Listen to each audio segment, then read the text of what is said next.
Bom dia, pessoal. Estamos aqui para falar um pouquinho sobre redução de danos no carnaval. Eu sou a Cláudia, sou psicóloga aqui da UFRA, do campus de Paraupebas. E hoje eu tenho dois convidados aqui com a gente, os dois são psicólogos também, o Wagner Dias e o Alan Miranda. Vou deixar vocês falarem um pouquinho das especialidades de vocês. Bom dia a todas e todos, eu sou Wagner, sou psicólogo, sou supervisor da rede de atenção psicossocial aqui de Paraupebas, especialista em saúde mental e redutor de danos. Bom dia a todos e todas, meu nome é Alan, sou psicólogo, especialista em gestão e cuidado de saúde. E durante muitos anos trabalhei na política IST e AIDS do nosso município. E hoje também estamos testando aqui um novo formato, né? Temos nossa plateia. Faz barulho aí, plateia? Alan, vamos lembrar um pouquinho daquele primeiro episódio que a gente conversou, que foi até no formato virtual, e a gente já falou sobre carnaval e seus excessos, né? Tá lá no Spotify e no YouTube do Psicologando. Patrick, depois você põe aqui em cima o link. E aí a gente, o nome era até fevereiro, é carnaval, pode tudo, né? E a gente falou muito sobre um pouquinho desses excessos e o quanto esses excessos podem gerar alguns comportamentos mais de risco. Você lembra disso? Sim, a gente estava trocando ideias sobre, principalmente, a autorização que o ambiente do carnaval, né, que a festa dava a gente botar para fora o excesso, né? E o lidar com isso depois, as consequências são, na maioria das vezes, custam muito caro à saúde mental da pessoa. Então vamos só retomar um pouquinho. Vocês podem falar o que seria esses comportamentos de risco para as pessoas associarem melhor, com exemplos, né? Até para entender. Quer começar? Pode começar. Bom, como eu vim aqui mais para falar da parte do uso de substâncias, né, a gente percebe que existe um excesso também no uso sobretudo do álcool, né, que é a substância mais perigosa. Existe um incentivo, né, a gente não pensa em carnaval sem álcool, assim. Praticamente é impossível a gente pensar num carnaval sem álcool. E as pessoas se permitem muito mais que fora do carnaval. No carnaval se permite mais o excesso no uso do álcool. E aí a gente percebe que a maioria dos acidentes automobilísticos, as violências com arma de fogo, com arma branca, a violência doméstica, tudo tem álcool envolvido. E também tem masculinidade envolvida, né? A maioria dos autores e das vítimas são homens. Então, a gente tem essa tendência, nós homens, né? Temos essa tendência a se exceder mais no álcool. Então, a conversa aqui é muito para a gente tentar não proibir o álcool, dizer que não pode usar, mas também da gente tentar fazer um uso mais responsável do álcool. E eu lembro que a gente até citou uma frase naquele episódio sobre todo excesso, se ele realmente esconde uma falta. Vocês acham que esse excesso pode estar ligado a algum tipo de sofrimento? Olha, eu creio assim, que, como a Wagner acabou de colocar, né, o carnaval tem esse ambiente aí, né, tem o álcool como uma droga lícita, divulgada, propagada, inclusive financiadora desse evento, né? E aí o que acontece? Muitas das vezes, quando se vai ao carnaval, cada um de nós está num estágio emocional, num estágio de saúde mental diferente, né? E ele pode ser potencializado negativamente com o uso de substâncias. Então, se você está num momento ruim, ou de agressividade, ou de depressão, o álcool vai potencializar tudo isso. E vai transformar, ou vai transtornar a cabeça dessa pessoa. E tem um elemento, Cláudia, que é novo, que é mais recente, que está contribuindo também para esses excessos, né? Que é o assédio. A gente não pode esquecer que hoje existe uma lei, existe uma proteção, né? Aquele famoso bordão que disse não é não, hoje ele é lei. Então, até você, ao se dirigir a uma pessoa com uma frase positiva, você é bonita, né?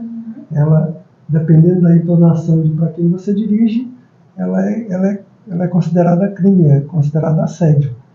Né? Mas era isso, para complementar essa questão que a gente está falando aí, dos abusos, dos excessos. Sim. E é interessante, né? A gente trouxe um pouquinho dessa parte dos excessos, mas nesse episódio aqui, o nosso título é Redução de Danos no Carnaval. Então vamos entender o que seria essa redução de danos. Eu sei até que tem uma polêmica envolvida aí, né? Depois a gente fala sobre isso, mas vamos lá começar pelo começo. O que seria a redução de danos? Bom, a redução de danos ela é uma política, uma ética, né, já antiga, ela não é nova. A questão é que, mesmo depois que chegou aqui no Brasil, sempre houve muita resistência, né, com a redução de danos, por um motivo bem específico, porque a redução de danos não prega a abstinência.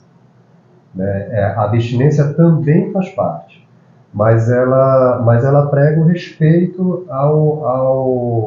às escolhas do usuário de substâncias, qualquer usuário. Então o respeito a essas escolhas, para a gente, é algo basal. Né? Então a gente, se o usuário quer parar de usar a substância, a gente apoia. Mas se ele quer usar de uma forma responsável, de uma forma menos prejudicial, a gente apoia também. Então, na redução de danos, eu acho que as pessoas devem lembrar ainda anos 80, início dos anos 80, troca de seringas por conta da contaminação pelo vírus HIV, né, logo no início. Então, foi uma das primeiras ações de redução de danos aqui no Brasil. Mas hoje a gente tem muitas outras estratégias de redução de danos, tem redução de danos para cada substância, na verdade. Tem até umas cartilhas, né? De cada substância. Isso. E aí a gente, a polêmica, assim, a resistência está muito em cima disso. Pessoas foram presas por estar trocando seringas, por exemplo. Né? Redutores de danos foram presos. Tanto que já andavam com habeas corpus preventivo para que a polícia não prendesse. Por quê? Porque eles eram acusados de estar incentivando o uso de drogas.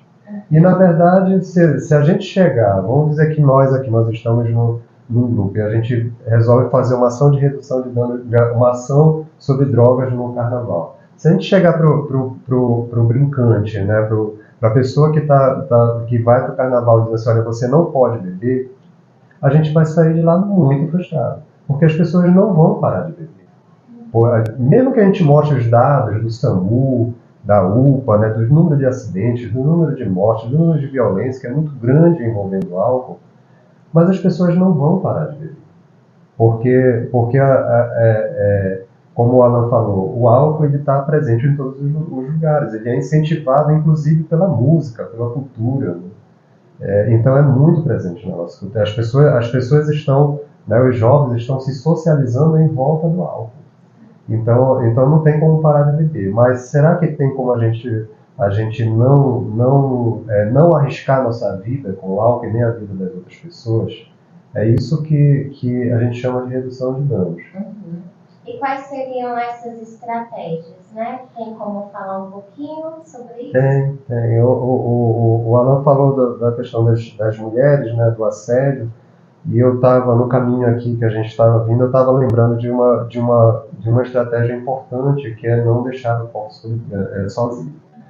Tá? O seu copo tem que estar sempre acompanhado, porque a gente sabe que tem gente que coloca coisas no copo das mulheres, né, para poder abusar delas depois. Mas a principal estratégia é você se alimentar antes e depois de beber, e durante você usar muita água, você se hidratar. Porque o álcool é incrível que é um líquido que desidrata. Né? Então a gente vai muito no banheiro, a gente pensa que aquela água que a gente está deixando no banheiro é da cerveja, mas não é, é a água do nosso corpo todo. Então, por isso que a gente precisa se hidratar sempre usando álcool.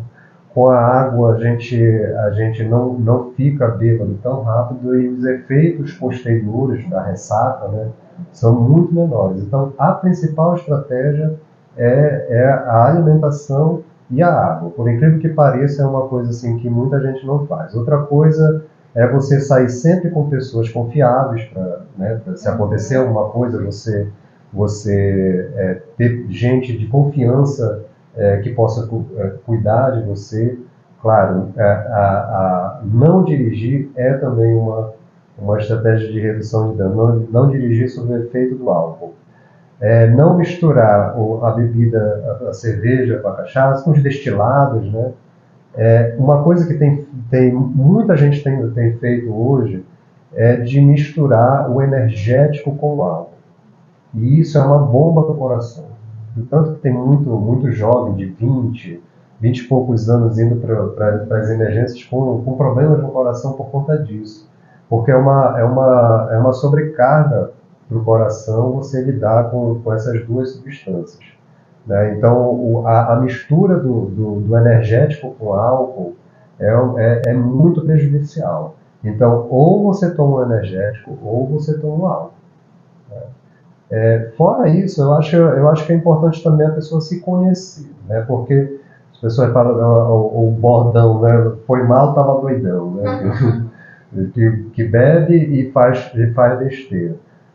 Como se a culpa fosse do álcool, mas na verdade o álcool ele só abre portas, né? Ele não inventa um estuprador, ele não inventa um racista, ele não inventa um mau motorista.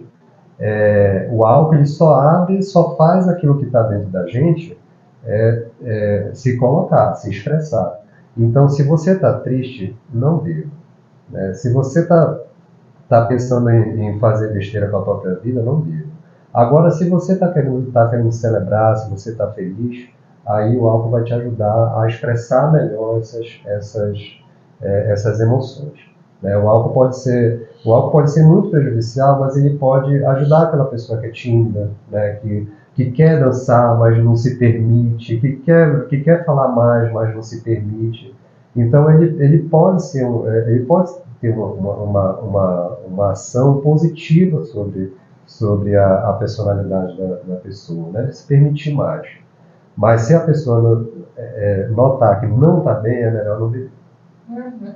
Meu Deus, quantas informações, né? E todas tão ricas, parece que a gente vai ouvindo e vai se lembrando de casos. Você falou da pessoa de confiança e aquela situação que até passou no jornal da mulher que foi deixada pelo Uber lá na calçada. Que diferença faria, né? Uma pessoa de confiança do lado dela, seja no carro junto, ou seja de qualquer forma. Então, realmente são muitas dicas assim que fazem diferença, né? Talvez na vida de quem está ali consumindo a substância.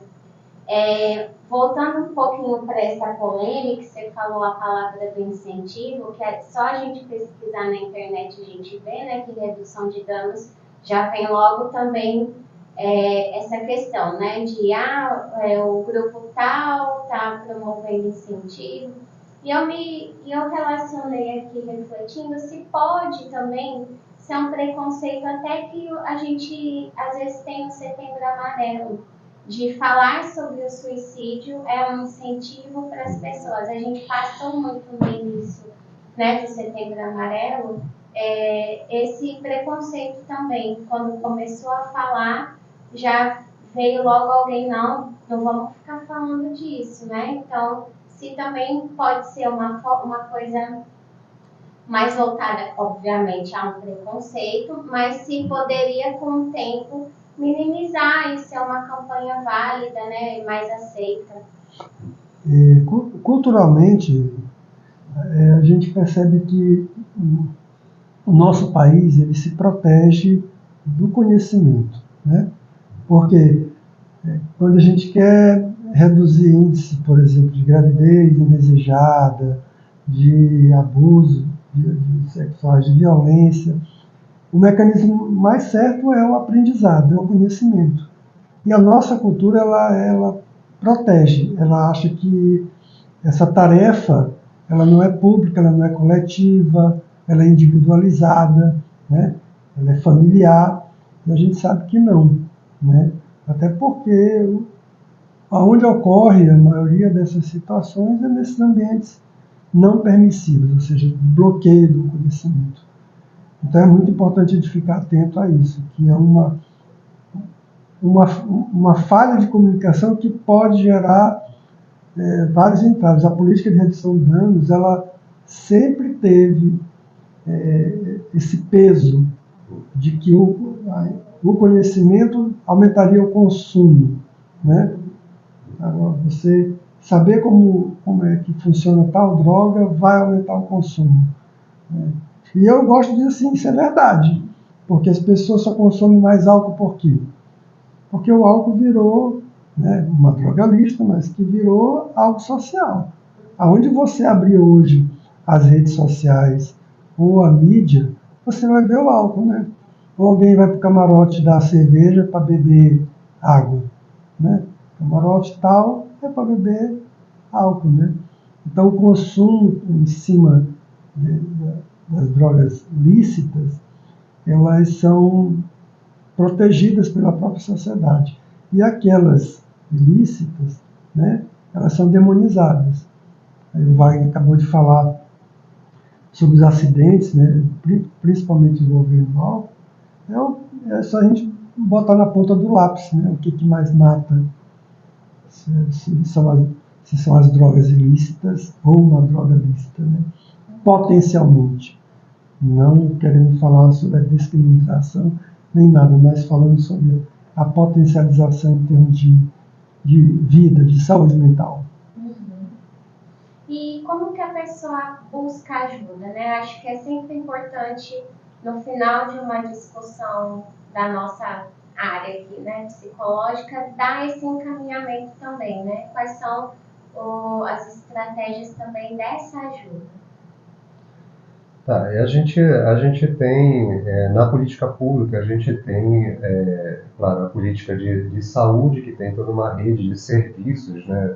Aqui em Paropebas a gente tem se estruturado para que a gente tenha cada vez mais pontos mais próximos das pessoas que fazem uso problemático de álcool e outras drogas, no posto de saúde, por exemplo, né? No CAPES, o leito psicossocial lá no Hospital Municipal também atende casos de uso problemático de álcool e outras drogas, apesar de que não são internações longas, são internações breves, só para desintoxicação mesmo, e para que as pessoas continuem o tratamento no CAPES ou então na unidade básica de saúde, né? Um tratamento, não diria ambulatorial, mas territorial. Mas assim, a gente ainda encontra resistência, como ela, né, muito bem mencionou, a gente encontra resistência ainda entre os profissionais de saúde para aderir a essa ideia de que a gente precisa abrir o conhecimento sobre substâncias para os usuários também, né? A gente passou por uma guerra contra o conhecimento, né? Que afetou também as universidades. A gente está no ambiente acadêmico aqui, vocês devem sentir isso, quanto que há um desinvestimento na universidade, e esse tipo de desinvestimento é uma guerra ao conhecimento mesmo, que se travou, que se trava ainda hoje. E a gente percebe que isso já é mesmo, um projeto brasileiro, esse, né, de tornar o conhecimento inacessível. Então a nossa luta em relação às substâncias é uma luta árdua por conta disso, né? Como é que a gente vai chegar? Eu acho que às vezes que eu fui em escola, por exemplo, falar sobre drogas, eu nunca voltei mais na mesma escola, e eu desconfio porque seja, porque eu não falo que é proibido, eu falo que é proibido para aquela idade específica, né? Eu acho que nunca é bom, isso está cientificamente comprovado, que é ruim você começar a beber, a fumar maconha, a usar qualquer tipo de substância ainda na adolescência. É ruim, inclusive, né, para a formação do seu cérebro. Mas assim, a abordagem da redução de danos é da gente abrir esse conhecimento sobre substâncias para as pessoas, para os sujeitos, para que a escolha não seja mais nossa, né, de usar ou não usar, a escolha seja deles. Né? Quanto menos quanto mais a gente torna a substância tabu, mais atrai as pessoas e não afasta. Né? Então é isso. Uhum. E vocês, plateia, tem alguma pergunta hoje? Como é que vocês gostaram do episódio? Demais. Bate palma aí. Tem? Pode. Em relação, por exemplo, a um grupo de jovens, né, a gente sempre tem as pessoas que são um pouquinho mais conscientes e aquelas um pouco mais que deixam ser levadas, né, pelo álcool, deixam ser levadas pelo momento. O que essas pessoas mais conscientes, né, que seriam aquelas que vão assistir esse vídeo, né, que vão atrás de informações antes de ir para o carnaval, o que elas podem fazer de forma prática para poder levar essa conscientização para os amigos também? Não, pode falar. Sente um, joga. Assim, eu acho que é muito conversar sobre o uso, né? Assim, não só sobre o uso, mas o que está motivando o uso também, né? Eu acho que a gente ter essa conversa aberta é importante, porque normalmente a gente tem uma espécie de cumplicidade com o uso de substâncias, né? Por mais que a gente não use, a gente, olha, você ficou doidão, a gente quer ser testemunha da intoxicação do outro, né?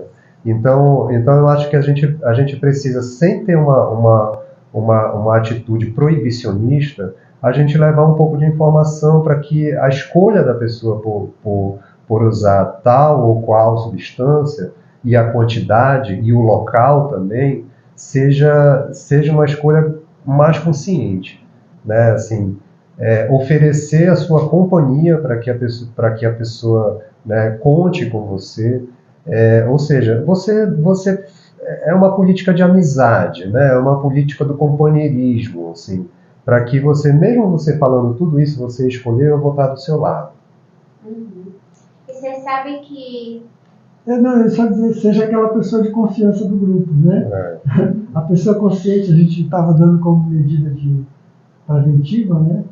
Não ir sozinho, ir com pessoas de confiança. Então, aquela pessoa de confiança é também aquela pessoa que contribui nesse momento, né? E, olha, amiga, cachaça não dá certo contigo e tal, toma cerveja, né? Porque às vezes a gente fala de redução de danos e a gente, como o Wagner falou, é uma maneira de reduzir esse prejuízo que a gente vai ter no físico. Então, se a pessoa não bebe a cachaça, por exemplo, e ela vai num grupo que já vai entrar direto na cachaça, ela está indo por uma questão social ou coletiva. Então, você que é a pessoa tem um pouco mais de entendimento, de consciência, amigo, para aí, não seja emocionado, né? Não manda oi sumido pro ex, né? Eu acho que essa é mais uma medida de redução de danos. Também me dá teu celular, para mandar mensagem. Se beber, desliga o celular. Isso, é verdade. Bloqueia logo o telefone do ex. Você sabe que você falou sobre essa questão de se conhecer, e realmente também tem isso, né? Eu estava assistindo recente o Felipe Camargo, é da época de vocês, né? Eu não sei nem quem é. E ele estava na Fátima Bernardes, lá é um programa que trata alguns assuntos lá específicos da GNT, e era sobre consumo de substância. Era ele e o Fábio Assunção. E ele falou uma coisa que eu achei bem interessante. Ele falou assim, olha, eu gostaria de ser essa pessoa que chega no lugar, toma sua cerveja e fica de boa. Mas eu não sou essa pessoa, porque quando eu tomo primeiro, dali eu já não tenho limite. Eu não dou mais conta de parar. E aí ele fala até nesse processo, né, de reabilitação, tudo, que no início ele morava de frente para a praia, né? E o barzinho que ele bebia com os amigos era em frente. Os amigos, vem. E ele fechava assim a cortina e, não, eu vou fazer outra coisa, mas também não conseguia dormir. E o quanto que isso foi sofrido, e aí a conversa se desenrola. Mas esse ponto, assim, de que ele gostaria de ser essa pessoa que senta no barzinho socialmente, né, ri e tal. Mas ele sabe que ele não dá conta de ser essa pessoa. Porque dali a coisa piora e evolui para outros comportamentos. Então, essa questão de consciência que talvez, né, depois de muitos danos aí, chegou nesse ponto, mas é algo que a gente deve considerar também, né, creio. Esse é o objetivo da redução de danos, né?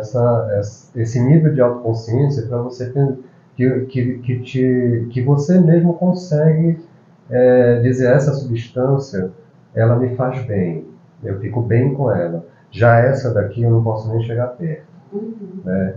Então, ou então nesse momento que eu tô passando, eu não posso usar essa substância, né? Então é esse nível de consciência que a gente precisa, que é o objetivo da redução de danos mesmo. Então tá, gente, nosso papo tá acabando, plateia. E só tenho a agradecer mesmo, né? Foi muito bacana, enriquecedor. Vocês querem falar mais alguma coisa? Queres falar mais alguma coisa? Eu estou pensando aqui que eu acho. É porque o Alan é mais de carnaval do que eu fico em casa, né, Johnson? Não, eu acho que não é bem falar, né? Eu acho que a consciência ela é um bem que a gente adquire, né? Então não adianta a gente achar que não beba álcool, né? Se for beber, não dirija, né? As campanhas elas são bem pautadas, mas elas não são socializadas, né? Então, assim, às vezes esse cartaz não bebe, não beba, dirige não beba, né? E embaixo dele está uma distribuidora de bebida, né? Então é meio complicado essa comunicação. Então eu vejo que é uma situação que é desconfortável para a sociedade. Entender, porque não tem um diálogo constante sobre isso, né? Não há uma socialização desse evento. E aí, quando chega a época do carnaval, a gente quer fazer uma contenção, a gente quer botar sobre as rédeas, né? Porque todo mundo tem um controle sobre isso, todo mundo tem uma maneira como controlar, né? Os mais radicais é proibir o carnaval, né? E por aí não vai funcionar, né? Se é uma festa, se é uma cultura, se é um momento, né? Inclusive, ele é um marco do brasileiro, né? As coisas só funcionam depois do carnaval, né? Então, o carnaval é um momento que você vai fazer o start, ou vai zerar a conta para começar tudo de novo. Então, é só colocar que cada um procure o autoconhecimento relacionado a isso. Não se deixe levar ou por uma mídia, ou por um grupo de zap que acabam tornando uma informação que era para ser científica, né? Uma informação qualquer sem nenhum conteúdo real. É isso aí, eu assino embaixo tudo que o Alan falou. E agradeço de vocês. E agradeço o convite também, né? Para esse programa aqui foi a primeira vez, né? Só o Alan que veio. Me convite mais vezes. O né? dele foi o formato online.